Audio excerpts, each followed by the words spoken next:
اے سنیو، ایک بات ذہن میں رکھو، ہماری محفل میں آنے والے جتنے بھی لوگ ہیں، جتنے بھی ہمارے لوگ سننے والے ہیں، ان سب سے ایک گزارش ہے، وہ یہ ہے کہ خدا را اہل سنت کے موقف کو نہ چھوڑو، اور جو آپ کے اسلاف کا طریقہ رہا اس کو ترک نہیں کرنا ہے۔ آپ نے اسلاف کا جو طریقہ اس کو ترک نہیں کرنا۔ یہ طریقہ سے مراد کیا ہے؟ صحابہ کرام کے بارے میں، آل بیت اطہار کے بارے میں، ازواج مطہرات کے بارے میں ہر ایک کا احترام کرنا ہے۔ اب دل بڑا دکھنے لگا، اللہ تعالیٰ اہل سنت پر رحم فرمائے۔ میں اس سے زیادہ اور کچھ نہیں بولوں گا، صرف میں بیٹھ کے دیکھ رہا ہوں اور میں دعا کر رہا ہوں، یا اللہ اہل سنت کے حال پر تو رحم فرما۔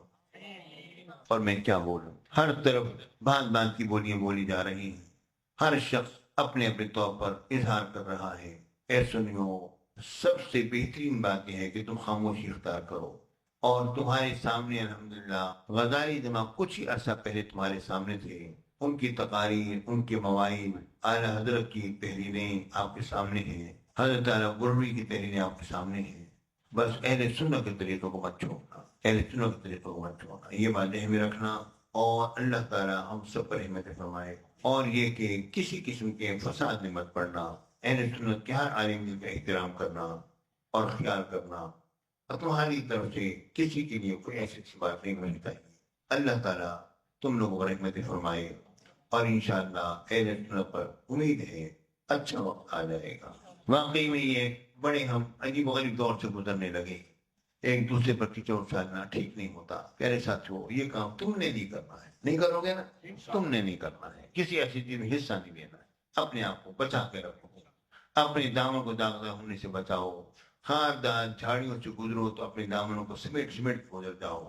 اللہ تعالیٰ اہل سنت پر رحمت فرمائے اور رحمت فرمائے۔ کاش کہ آج غزالی جمع ہوتے تو ان کی بات اور ہو جاتی، ان کی ایک ایک بات ہر شخص کے لیے سر سمجھی جاتی اور معاملہ طے ہو جاتے۔ کاش کس طرح ہوتا، بس سب سے کاش رہ گیا اور باقی ختم ہو گیا۔ اللہ تعالیٰ ہم سب پر رحمت فرمائے۔ اور تم بہت عظیم درگاہ میں آتے ہو، یہاں بیٹھتے ہو، اپنے آپ کو صحیح سبب کے ساتھ رکھنا، اہل سنت کے موقع پر رکھنا۔